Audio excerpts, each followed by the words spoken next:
السلام عليكم. تقرب إلي. احنا نتكلم عن انه واحد شلون يتقرب الى الله سبحانه وتعالى. طبعا اجت اديان كثيره وعقائد سماويه وارضيه. اللي شفته بالغرب حاليا انه هم عندهم خواء، خواء وفراغ نفسي وديني، يعني كارثه ما حد يتخيله يعني. حتى هم الخلافات بيناتهم، والدول الغربيه هسه اكثرها صارت لا دين. يعني مثل السعودي 80% هي الدنمارك لا دين. امريكا صارت 32% لا دين، والمتدينين مالتهم بين بروتستانت وبين كاثوليك ومعارك بيناتهم، وماخذتهم الحياه الماديه. الفلاسفه والعلماء الاجتماع في الغرب يقول لا، الانسان يحتاج الى دين والى عقيده، الى اطمئنان روحي. هاي الحياه كلها ماديه ما صحيحه، ما راح تستقر انت. وانا يعني ملتقي بكل المليارديريه بالعراق واشوفهم من تجي هم او عوائلهم يشتكون، هو يظل يشتكي هذا لانه ايش قد صارت عنده فلوس. ودا اتكلم عن ناس عندهم مليارات الدولارات، اطمئنوا ما مرتاحين ابد، ما مرتاح. هسه هذا يحس بالذنب، يحس انه فلوسه انه هي مو من حلال، يحس انه بايق فلوس الفقراء، او انه هاي الحياه الماديه اخذتها بعيدا، بحيث يظل يفكر اليوم اريد ازيد اموالي، ويقعدون بيناتهم مليارات ويتحاسدون بيناتهم. اي نعم، يتحاسدون بيناتهم، واحد ياخذ غيبه الثاني، لان هذا ملياراته. دا اتكلم على مليارات بالدولارات، ما اتكلم على مليار ومليارين عراقي. ما مرتاح. زين شنو الحل؟ الحل انه انت تكون قريب من الله سبحانه وتعالى. يعني يقول لك لا تنسى نصيبك من الدنيا. انا اكون مطمئن ومرتاح واسوي اللي يرضي الله سبحانه وتعالى واعيش حياه مرفه. زين. نجي للغرب، الغرب هذه الحياه صارت خواء، عباره عن حياه ماديه.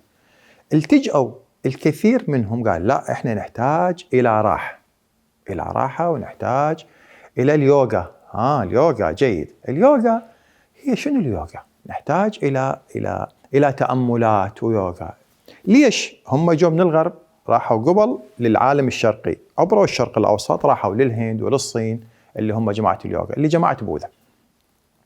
شنو ربطنا انه الانسان يريد يلتجئ الى فد عالم اخر. بوذا اذا نريد نعرفه، بوذا هسه مختلفين عليه.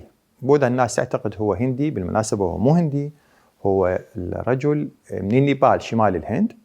وهذا الرجل بعدين مات بالهند بالثمانينات من عمره. كان امير، امير وابن عائله كلش كبيره، بعمر 37 38 سنه، طلع من قصور الثلاثه ومتزوج اجمل جميلات الهند. طلع شاف الناس عايشه برا، الفقر والظلم اللي موجود عندهم، صارت التاملات مالته. هي عباره عن فلسفه. الرجل مولود قبل 2500 سنه، يعني قبل السيد المسيح حوالي ب 500 عام. سوى الفلسفه مالته والعقيده، حولوها البوذيين اللي بعده حولوها الى دين. هسه احنا مختلفين، هل هو بوذا نبي او بوذا لا حكيم فقط؟ مختلفه الروايات عليه، مو هذا موضوعنا. عند الموضوع التامل اليوغا. اليوغا اللي يسووها البوذيين بها شرك، لانه هاي حركات عباديه.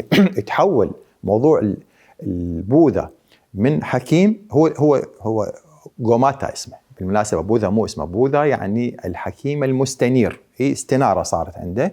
الجلسه مال جماعه اليوغا هي هاي عباره عن عبادات، والحركات يسووها عباره عن عبادات وعبادات شرك.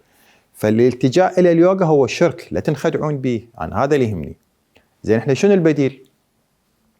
اذا اليوغا شرك ولا الديانات الاخرى احنا ما راضين عليها، عندنا تاملات. طبعا عندنا تاملات وعندنا علاقات بين العبد وبين سبحانه وتعالى، راح نعرفها ان شاء الله بالحلقات القادمه، انه شلون ممكن التجئ الى الله سبحانه وتعالى بالطريق المختصر.